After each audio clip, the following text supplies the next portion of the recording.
All right, welcome to Hoops Tonight here at The Volume. Happy Tuesday, everybody. Hope all of you guys are having a great week. Got a fun show for you today. We had two major showdowns last night, the Minnesota Timberwolves and the Los Angeles Clippers, as well as the Milwaukee Bucks and the Denver Nuggets, and a couple of really impressive wins for the Bucks and the Timberwolves. We're going to be breaking down those two games from the perspective of both teams. And then I have about a half dozen mailbag questions, including some follow-up stuff that I got from you guys involving the Celtics and their kind of matchup attacking, and then the Golden State Warriors and whether or not they have real championship potential this season. Should be a fun one today. You guys know the drill. Before we get started, subscribe to our brand new YouTube channel. It would mean a lot to me if you guys would take a second to scroll down and hit that subscribe button. Don't forget about our podcast feed, wherever you get your podcasts under Hoops Tonight. It's also super helpful for us if you guys would leave a review and a rating on the podcast feed as well. Don't forget about my Twitter feed @_JasonLT. Did another film thread this morning on Timberwolves Clippers. It's also where I put show announcements. And last but not least, keep dropping mailbag questions in the YouTube comments. We'll probably do at least one more mailbag this week before we get out of here. All right, let's talk some basketball. So, I thought the story of Timberwolves Clippers was Rudy Gobert, not just in his help defense responsibilities, but also in when they shifted him onto Russell Westbrook, some of the damage that he did to the Clippers offense overall. This is the 8th time this season that Rudy Gobert had at least 15 points and 4 blocks in a game. Had some really impressive offensive plays in the second half. Had a pick and roll possession where he caught on the roll and Euro stepped around Zubac on his way to the basket. He had a cut underneath the front of the rim on a baseline Anthony Edwards drive where he caught, and Kawhi Leonard stepped up in to help, and he just buried Kawhi underneath the basket and dunked on his head, was cleaning up the offensive glass too. It was a really good two-way effort from Rudy Gobert, but I want to focus in on the defensive end of the floor. He spent a good amount of time on Russell Westbrook and just completely shut down the Clippers offense. And one of the things that you'd see is Kawhi drive into the lane and see Rudy Gobert, and instead of taking a layup, have to take some incredibly difficult left shoulder fade. He actually made one that was a straight up line drive that barely got over the front of the rim, but you'd see hesitation there. There was a play where Paul George drove into Gobert. Gobert was right there waiting for him. He shoveled it off to Kawhi. Rudy just turns around. He's right there waiting for him. And they're pump faking at ghosts. They're refusing to take shots around the rim. He just completely and utterly dominated this game. There was even one of the most impressive plays that you'll see from a shot blocker, a block of a hook shot. Zubac in the middle of the lane kind of went over his left shoulder for a hook shot in the lane, and Rudy just swatted it out of there. It was an incredible two-way performance from Rudy Gobert. Jaden McDaniels did great work on Kawhi. Anthony Edwards did great work on Paul George. I thought Kyle Anderson had a key shift in the early fourth quarter because one of the pathways of this game was as the matchups kind of shook out, James Harden was playing pretty well in that early third quarter stretch, just hit a step back three, made some good plays to get the the Wolves in rotation where the Clippers were able to get some easier shots because he had Mike Conley on him. And then when he stepped out of the game and Russ came on, there wasn't really a good entry point anymore for the Clippers, and their offense completely stalled. And then when James Harden came back into the game in the fourth quarter, they put Kyle Anderson on him, and he had a really good shift on him there to help them continue to grow the lead. And then from there, just really solid weak side rotations. I thought Nickeil Alexander-Walker had a couple of plays where he took away threes that would for sure be decent catch and shoot opportunities for guys like Amir Coffey or Norman Powell. He's chasing them off the line. They held the Clippers to 0.95 points per spot up possession. They average 1.13 for the season, so almost a 20% increase. They're the second best spot up team in the league behind the Boston Celtics, and they just completely didn't shut down, but did a significant amount of damage to that significant chunk of what the Clippers like to do on offense. And then on the other end of the floor, Anthony Edwards had one of the best 1 for 11 from 3 games you'll ever see. He was 7 for 7 on twos, all right at the rim. Analytics guys would have loved his shot chart. It was just a bunch of threes and a bunch of layups. And Anthony Edwards, as we know, will take mid-range shots, just didn't take any of them in this game. Had some unbelievable drives to the rim. His physical imposition in the game on the game makes it so that even against excellent perimeter defense teams like the Clippers, he can just get to his spots. He had this pirouetting spin move off of one leg where he got into the lane, and Terrence Mann, who's a big physical guard, was being physical with him and walling him up and taking the contact in the chest, and he just powered through all of that and got all the way to the rim and scooped it in with his right hand. I've talked a lot about this with the young players that I coach, but like getting in the weight room and specifically leg strength is so incredibly important to get to your spots, because when you're fighting through contact, every one of those bumps is like a battle. And if you are the bigger, stronger player, you're going to be able to, it's just simple physics. You'll be able to absorb that contact better than if you are the smaller player in those altercations. And don't mistake the weight room and the role that plays in Anthony Edwards' ability to get to the rim. He had 8 assists and 1 turnover. Good job driving and kicking to shooters. One thing with him, I've harped a lot on Jason Tatum for this, so I want to be fair.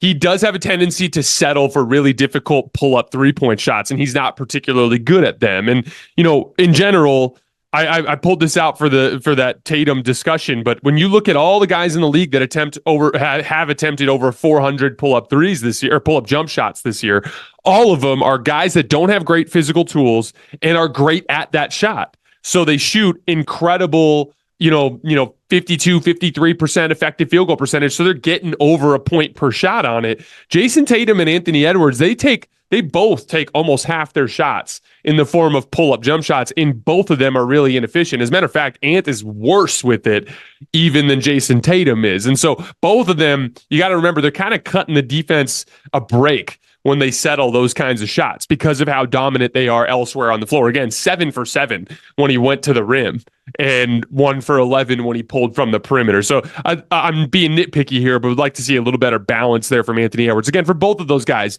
just cut it from half of your shot diet to like a little bit under a third of your shot diet, like 30% of your shot diet. Now you're doing what all of the great efficient scorers of all time do from the standpoint of not letting the defense off the hook. Really balanced scoring game from Caddy at 24 points. Did a little bit of everything. Was scoring out of spot up, scoring on cut, scoring on offensive rebound, put back, scoring out of the post, scoring in ISO.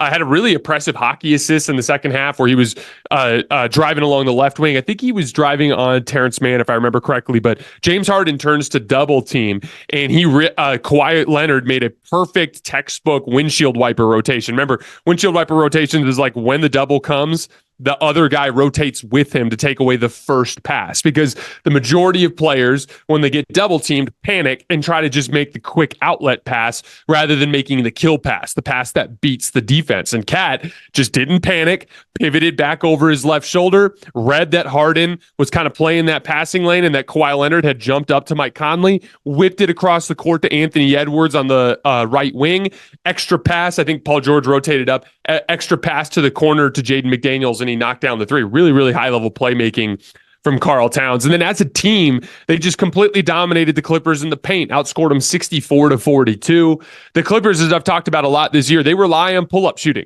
They take the second most in the league behind the Dallas Mavericks, and they're 18th in points in the paint scored per game. So they went 1 for 11 on pull-up threes, kind of mimicking Anthony Edwards' number. The Clippers as a team went 1 for 11 on pull-up threes and 10 for 32 overall on pull-up jump shots. They had 21 points on 32 pull-up jump shots. What's your next punch? When that's not working, what's the next thing that you can do? And as you saw in that second half, when James Harden came out and they had that long stretch with Russ, and then when Harden came back in and he had a better perimeter defender on him, they weren't able to generate that driving kick offense that they can go to as an alternative to their pull-up jump shooting attack. And like the Wolves, to their credit, like they're a great three-point shooting team. They only shot 32% from three. They're a bad spot-up team when you chase them off the line, but like that's an important part of their game, is their ability to knock down, catch, and shoot threes. They weren't shooting well, right? Anthony Edwards went 1 for 11, and they're just good at doing other stuff. They're a great transition team. They're a great post-up team. They're one of the best teams in the league at scoring on offensive rebound putbacks. A lot of stuff like what you saw from Rudy Gobert in that game. So they can win ugly. They can win when it goes 1 for 11 from three, and win big, because as we know, the Timberwolves' biggest weakness is their late game scoring, the stuff that they do offensively when it's, a 3-point game with 5 minutes left. That's usually their biggest issue, and they can win ugly and win big and not even have to put their offense in that sort of predicament. Really, really impressive, dominant defensive performance from the Minnesota Timberwolves. Again, and like I've talked about this with the Timberwolves. I've been a little bit critical from the standpoint of their late game offense. I want to be clear. Aside from the Nuggets, all of these teams have big red flags. So whether it's Boston and their offensive execution, Minnesota and their offensive execution, Milwaukee and their point of attack defense, like the Lakers and their complete and utter lack of a point of attack defender, the Warriors and their lack of like a good veteran second option behind Steph Curry, like all these teams, the Thunder are super young and super small, right? Like all of these teams have big red flags. And so don't mistake me being critical of the Wolves' late game offense as me saying they can't win. That's just if they lose, that'll be what gets them beat. But there's all these other teams that have similar flaws that could just get beat for their own reasons, if that makes sense. On the Clippers front, I talked about the entry points earlier, James Harden on Mike Conley. That matchup piece is a big part of it. I thought they stayed with Russell Westbrook way too long in the middle to late third and then into the fourth quarter. And he had some disastrous mistakes. There's a play where he smoked a transition layup off the back of the rim, which led to a wide open Anthony Edwards three, which he missed, but Rudy Gobert got an offensive rebound, put back and one as a result of them being only 5-on-4 on the other end of the floor. Because remember, I talked about this yesterday with Spencer Dinwiddie, smoking a layup, especially in transition. You're going to have a guard who's typically responsible for being the first line of transition defense. You're going to have a guard behind the back of the backboard, and that's always just going to put your defense in a compromised position. But that's a 5-point swing. Smoked layup, run out for Rudy Gobert and one. And for the record, Russell Westbrook shooting 51% from on layups this year. He's one of the worst layup shooters in the league this year. And so when he takes uncontested layups in a spaced out environment, he typically makes them. But when he goes into traffic, he misses them almost every time at this point. And there was a wide open Kawhi Leonard on the left wing on this transition play that led to the 5-point swing. There was a play where he caught in the right corner, whipped by Rudy Gobert, beat him on a closeout, and then tried to dunk it off of like straight vert, which like 32-year-old Russ would have done just fine, but at this point in his career, he can't do anymore. And it ended up being another run out that led to a foul. It was a 4-point swing. And then lastly, it was somewhat late shot clock. It was like 6 or 7 seconds on the shot clock, but instead of swinging it to a better offensive player, he tried to attack Rudy Gobert on an ISO who was clearly backpedaling and taking the rim away, smoked a layup over the top, and it ran out the other way, and Minnesota hit a 3. That's a 5-point swing, a 4-point swing, and a 5-point swing off of 3 mistakes from Russell Westbrook. It was a 14-point swing all in that third quarter. But even beyond just those 3 plays, with Rudy Gobert on him, the ball just kept ending up in his hands. Because again, a lot of these offensive players, they're making instinctual plays. Like they're used to driving and kicking a certain way when they're programmed when they see a guy open wearing their jersey to throw that ball, especially as a guard, especially a player of Russell Westbrook's reputation. But when the ball kept ending up in his hands, that was usually where the offensive possession would fall apart. And I thought Ty Lue just stuck with him way too long in this game. He had 29 minutes. The Wolves were plus 21 when Russ was on the floor, and it was an even game when he was off the floor. And I saw a lot of Clippers fans talking about like, oh, they tried to go small. Not just Clipper fans, but people watching the game. Like the Clippers tried to go small and they still couldn't score. And it's like, yeah, they went small, but they went small with Russ. When you go small with Russ, it's effectively like having a center on the floor offensively.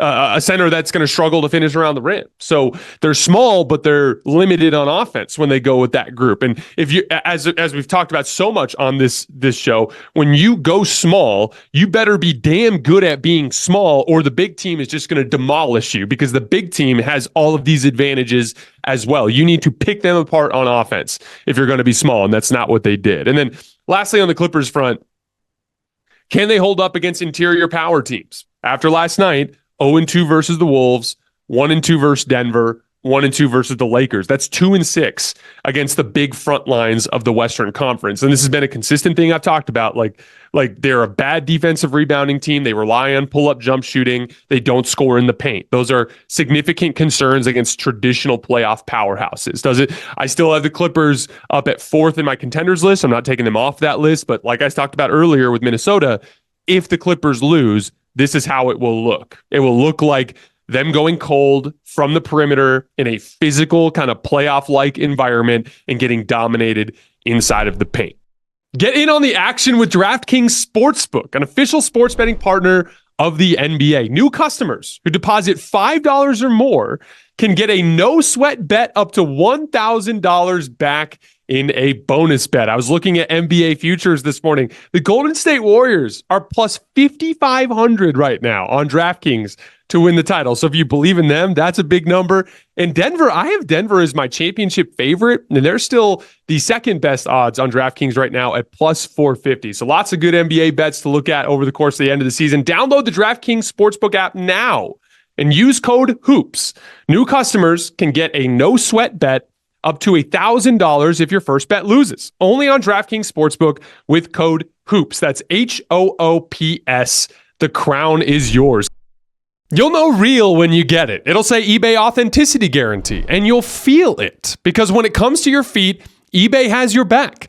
Maybe it's a head-turning pair for hooping or a hot new collab. Whatever you're after, when you cop on eBay, you can trust that your kicks will be checked by experts. Not just any experts, sneaker experts who live and breathe the culture. Real people with real hands-on authentication experience. That's what the blue check mark represents on our listings. eBay Authenticity Guarantee, meaning every inch, stitch, sole, and logo is verified authentic through a detailed inspection.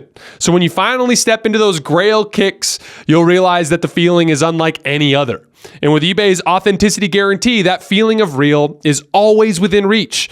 Ensure your next purchase is the real deal. Visit ebay.com for terms. All right, moving on to Nuggets Bucks. This was a textbook buzzsaw game. I thought it was Milwaukee's best defensive effort of the season. They had an 88 defensive rating against Denver in the first half when they won up by 20 plus. I thought it was Brook Lopez's best defensive game of the season. You know, I've talked a lot about in drop coverage. Drop coverage is like a bracket, right?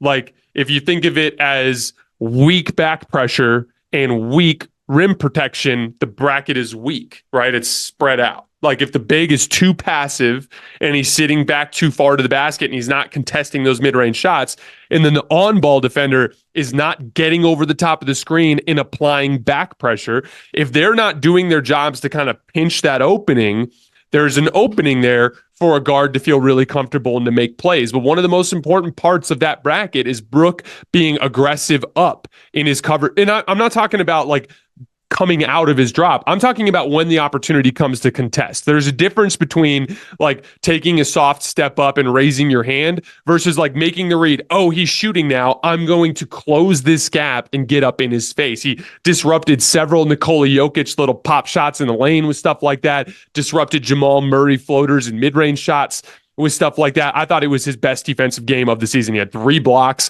Also really set the tone offensively in this one early. Hit a couple of big threes that kind of like just made it feel like more of an open type of game. And then Giannis was just a complete wrecking ball. They put him on Aaron Gordon, a lot of timely doubles, aggressive doubles, attacking the basketball. He had 3 steals, then got out in transition off of that like Giannis always does. He had 13 of his 36 points on runouts going the other way in transition. As a matter of fact, Milwaukee had 19 points on 13 Denver turnovers and had a 24-11 transition point scored advantage according to Synergy. They completely outclassed them in every single phase of the game. Kentavious Caldwell-Pope left early with like hamstring tightness, a good smart move from Denver to kind of take it slow there. Jamal Murray left early with shin splints. Once again, the game was kind of over at that point. It was smart for them to kind of take it easy. Just a rough night from the Nuggets. They were sloppy from the jump. Kentavious Caldwell-Pope and Michael Porter Jr. both missed wide open, completely unguarded corner threes to start the game. That felt like kind of like a missed opportunity. Jamal Murray and Nikola Jokic both missed kind of like easy floaters. There were a lot of turnovers. Like it was just kind of a funky night for Denver. Back-to-back funky nights, blowouts at the hands of the Kings and the Bucks. Now, one of the things that I'm sure some people will ask is like, why do you keep giving Denver slack in situations like this where you don't give other teams slack? And the answer is really simple. They're the defending champs. Not just the defending champs, but the dominant defending champs that never really truly felt threatened by the Suns or the Lakers or the Wolves or the Miami Heat. And so for me, when it comes to zooming in at Denver, they deserve a certain margin for error. Winning the championship buys you margin for error. That's just what it does. And in spite of all of that, defending champions typically experience a little bit of a dip in effort. Defending champions typically get the best shot from everybody every single night as they come out with crazy effort to try to beat the defending champs. And they still are within striking distance of the number one seed in the Western Conference. And they still have had a bunch of these marquee major national television wins. And so I do just give them a lot of slack. And I think that's slack that they deserve, quite frankly. On the Bucks front, one of the things I talked about a lot when Doc Rivers took over the coaching job was the simple fact that, like, I thought he could get better commitment out of the older veteran players on this roster. Specifically with Milwaukee, they're slow. When Giannis is not in the equation, and even when he is in the equation, their five-man groupings tend to lack some speed. Brook Lopez, not a particularly fast center. Jay Crowder, who's playing with Chris Middleton out of the lineup, not a particularly fast wing.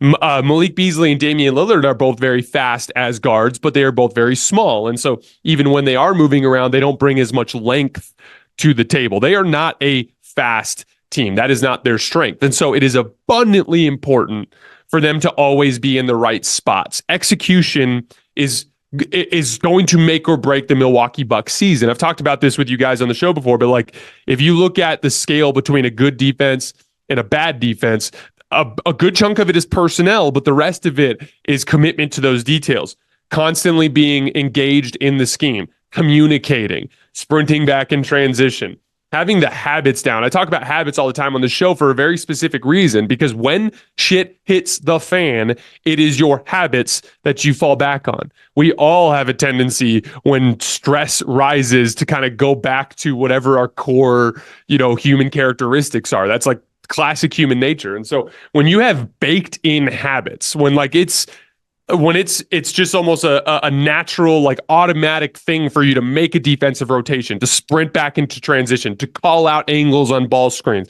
to call out coverages. When all of that is just baked into your habits, then when the shit hits the fan, you can depend on those things. And that's why I harp on those things, specifically with teams like Milwaukee that have some personnel limitations in terms of the defensive end of the floor. They have excellent interior defensive personnel. Giannis and Brook Lopez are still about as good as you'll find in the league as a 4-5 combo, protecting the rim and in help in recover situations. But they're slow outside of that. So it's vitally important for them to be very attuned to the details. And, even through the rough start, I think they were 2-5 in their first 7 games with Doc under the hood. One of the things I kept harping on is, even though they were playing poorly, I saw a lot of that defensive commitment starting to rise to the surface. And here they are in a couple of back-to-back wins, a super impressive defensive effort against Denver. And they have a defensive rating in 8 games since Doc Rivers took over of 112.6. Before Adrian Griffin got fired, to that point in the season, they were up over 116. They're something like 8th in the league, I believe, over the course of this 8-game span in defensive rating. So they're getting a significantly higher level of defensive commitment from this group. Now, again, it's about connecting those pieces, because the offense hasn't been nearly as good, which has been a big part of why they've dropped so many games. And there's going to be some transition there, because your body becomes attuned to a certain timing and a kind of rhythm offensively, and that is connected to every single other area of the game, including the defensive end of the floor. Like, I do believe that a big part of why Milwaukee was so good offensively to start the season was that they were saving their legs by not really competing on the defensive end of the floor.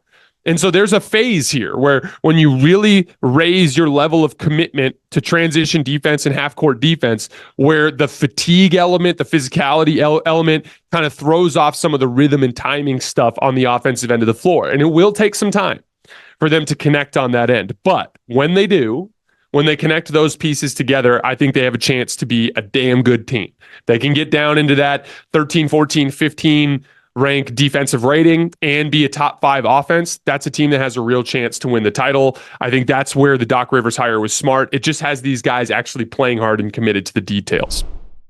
Have you guys ever had a bad ticket buying experience? Maybe you go to check out and it ends up being way more expensive than it was when you clicked on it, or maybe you go to your seat and it ends up being not what you expected when you bought it to begin with, or maybe it's just an overly convoluted and complicated process. Well, this is where I want to talk to you guys about Game Time, the fastest growing ticketing app in the United States. They have all-in pricing, so you know exactly what your total is going to be up front, and you know you're getting a great deal before you check out. Also, you get to see the view from your seat in the app, so you know exactly what you're getting for your money, and it's a super easy process. You can buy tickets in seconds with 2 taps. Game Time has deals on tickets right up to the start of the event, and even an hour after it starts. It's the place to find last-minute seats. You can find exclusive flash deals and sponsored deals on tickets for football, basketball, baseball, concerts, comedy, theater, and more. And this is the coolest part.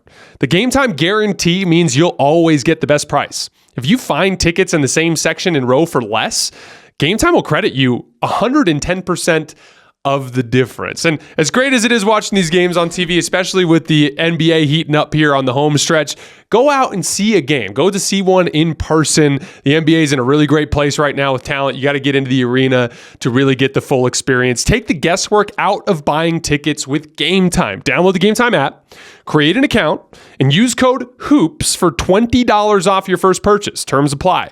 Again, create an account and redeem code HOOPS, that's HOOPS, for $20 off. Download Game Time today. Last minute tickets, lowest price, guaranteed. All right, let's do our mailbag and then we'll get out of here.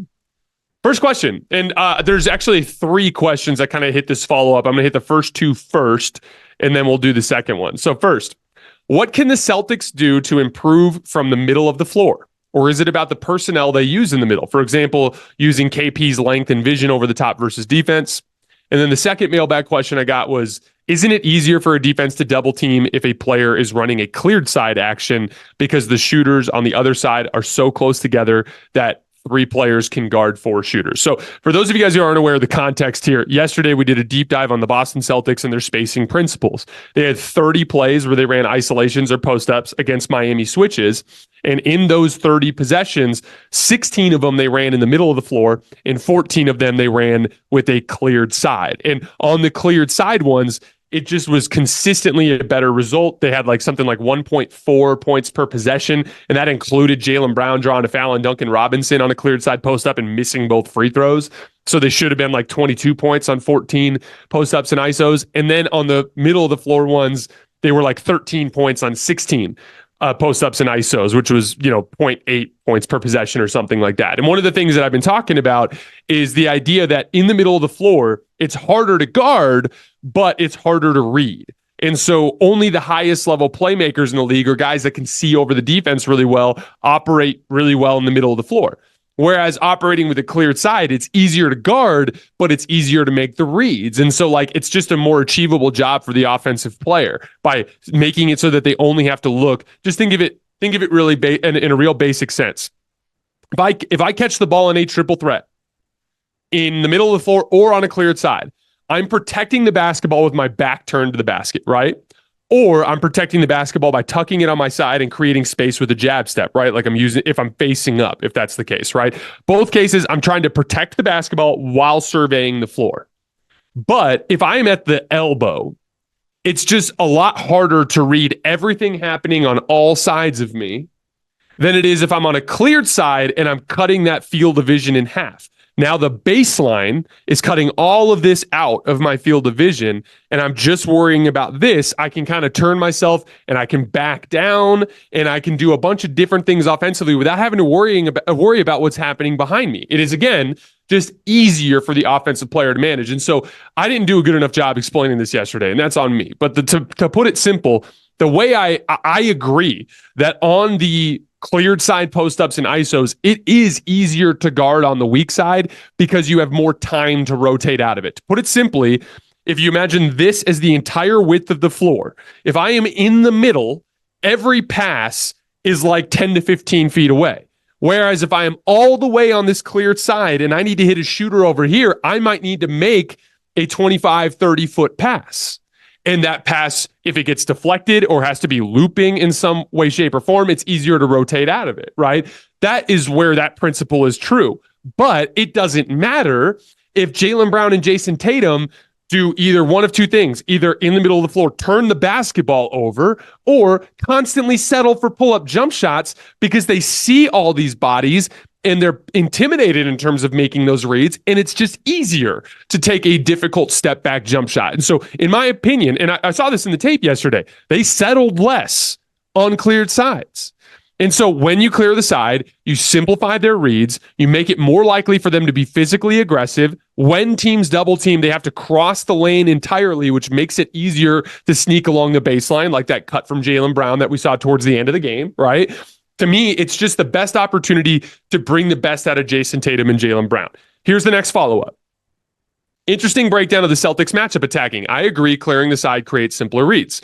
Joe Maz clearly believes that the Jays are capable of making those more complicated reads. He's trying to give them reps in case they face a team in the playoffs with personnel that makes those cross-court passes that come from the clearing the side even more difficult than they are. So what he's saying is basically, in the event that a really long athletic team is disrupting those skip passes, what if it becomes an issue there?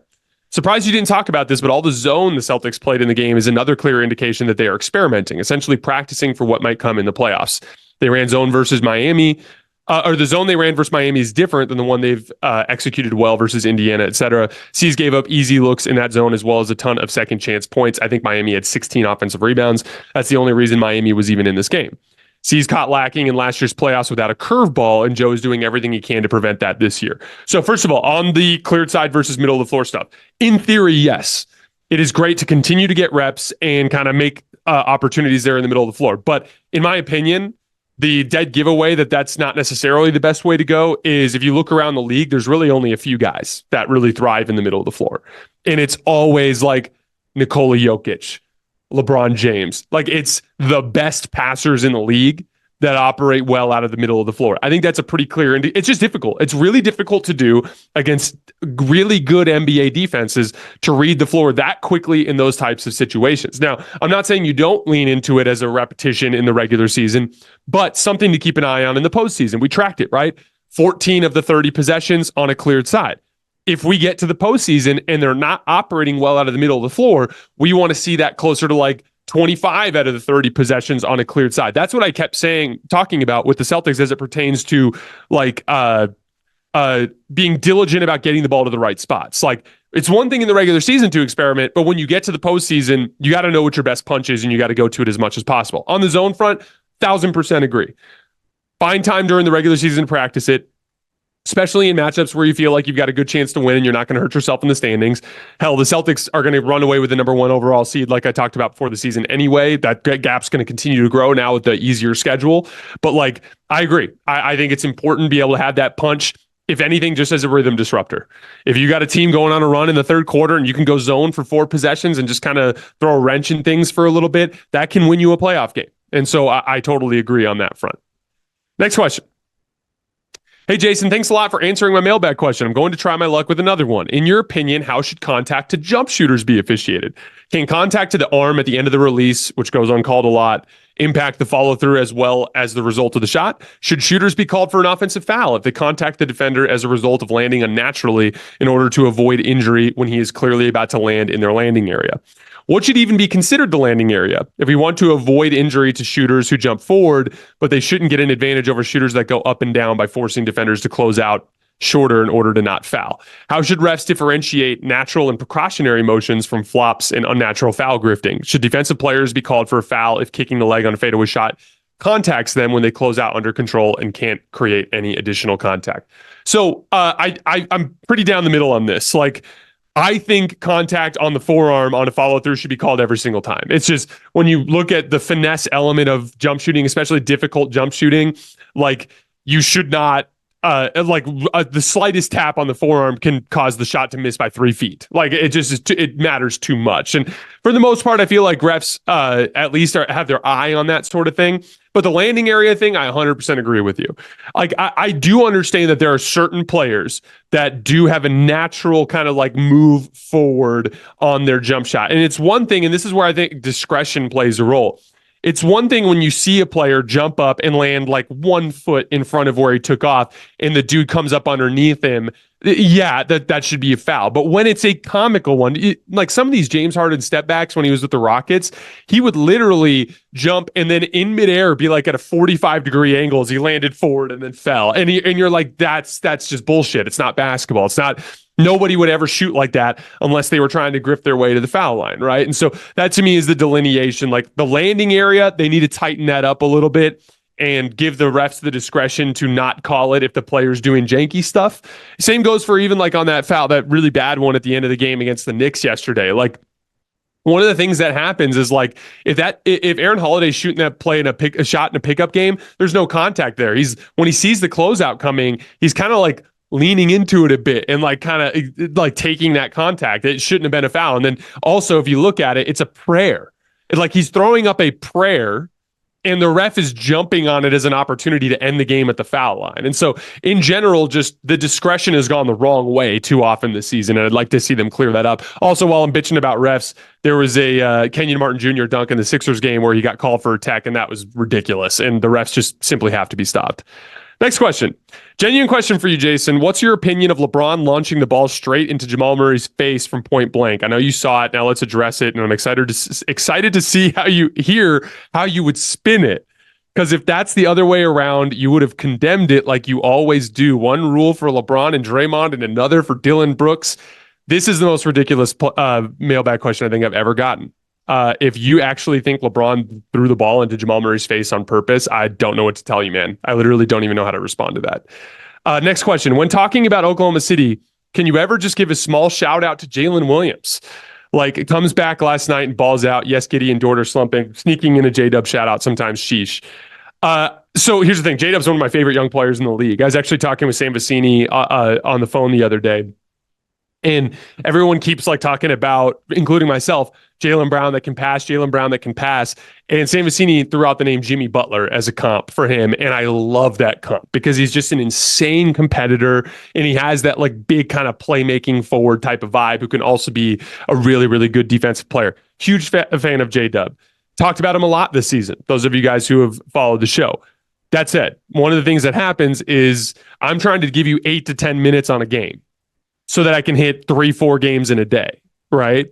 Whereas, like, when I was covering the Lakers solely, I could go 40 minutes on every single game. I did go 40 minutes on every single game immediately after the final buzzer because I was just covering the Lakers. So, like, a lot of times, like, I choose to highlight specific things. That was a power rankings video. I was trying to get 30 seconds on the Thunder. There are going to be longer form. There's going to be a lot of longer form Thunder content down the season, and Jalen Williams will get plenty of a plenty large portion of the show, if that makes sense. All right, 2 more, and then we're going to get out of here. Hey, Jason, loving the content analysis. The Warriors clearly aren't championship contenders, and the lack of a trade deadline move confirms that this season is a wash. Although the athletic lineup of Wiggins, Kuminga, and Green has dramatically improved their playoff chances, what's the next move for the Warriors in the offseason so that they do not waste another year of prime Steph? Is it making a big splash trade or making multiple moves for better role players? So, good question. I disagree with the first thing about them not being championship contenders. Like, here's the thing. Like, do they have a legitimate bona fide superstar? Yes. Is the defense good enough? It has been as of late. We'll see in a larger sample size, but it has been. Jonathan Kuminga scored 20 plus points in 10 of the last 14 games, if I remember correctly. So they're getting some pretty good secondary production. They have a really deep core of perimeter defenders now that Gary Payton is back. They have a versatile defensive front line that can both switch and run traditional pick and roll coverages. They check a lot of boxes. Now, do they check as many boxes as some of the teams that are above them in the standings? No, of course not. But I think it'd be foolish to count them out because I think beyond Denver, there's a bunch of red flags. Like Boston can be out executed down the stretch of games. Minnesota can be out executed down the stretch of games. Milwaukee might really struggle to contend on the perimeter. Like the Clippers can't defensive rebound and they rely on pull-up jump shots and can be bullied by bigger front lines. The Lakers have no point of attack defenders. The Phoenix Suns can struggle in physical environments, although they signed Thaddeus Young today. So like they're starting to add some physicality to their lineup. But every team has giant red flags. So to me, like if Denver had do I think Golden State would beat Denver? Probably not. But like if a significant injury happens to one of the Denver starters, then it's wide open. And I think at that point, Golden State has as good a chance as anybody else. And so, again, it's a small chance, but I think writing them off is silly. Now, building from this into the future, I think the biggest thing that they're going to have to look at, I would love to see them get another movement shooter, specifically with the way that they run their 5-out offense. You've got a lot of Steph running off of these actions and drawing multiple defenders and causing these openings for the athletes to succeed on the backside. But Klay Thompson, who's been playing better as of late, but like as Klay Thompson ages out, Brandon Podziemski is a guy who can shoot, but he's not a guy who comes aggressively off screens looking to shoot. It would just be interesting to see them add another option on that front. I think it's all depth at this point. Really, whether or not they can win a title will come down to Jonathan Kuminga's development. Give him another year, maybe another playoff run this year to get reps in a playoff setting for him to identify what his weaknesses are at a better level. Get better at jump shooting, get better at reading double teams. To me, it's going to be on the margins at this point, and then Jonathan Kuminga's big picture improvement. But yeah, like if I had to pick like a specific archetype to look at just in terms of their shot creation, with how athletic their front line is, getting another movement shooter, another higher level offensive guard into that mix, I think would go a long way to helping them. Like even just like, what if they made a move on the margins this summer for somebody like a Gary Trent Jr., for instance, would be a pickup that I think would be really helpful for them. All right, last question, and then we're out of here. How can you all say that the Celtics have the most talented roster while they have no bench and their starting five isn't better than the Clippers? You said Kawhi is better than Tatum and PG is better than Brown and Harden is better than White. Man is kind of even in with Drew, who hasn't found a role in Boston. Only Porzingis is better than Zubac. So I 100% disagree with that. I do think the top three guys, like Harden, Kawhi, PG, are better than Tatum, Brown, whoever is your third guy there. But to also have Derek White, to also have Drew Holiday, to also have Kristaps Porzingis, to also have Al Horford, like they just, that top six, nobody touches that top six. And that's why I think that they have the most talented roster in the league. All right, guys, that is all I have for today. As always, I sincerely appreciate you guys for supporting the show. We'll have a quick show tomorrow morning, breaking down some games from tonight's slate. And then we're going live tomorrow night. I think it's Clippers-Warriors, if I remember correctly, but there's a major national TV game on Wednesday night that will be hitting. So we'll have that one as well. As always, I appreciate you guys. I will see you tomorrow.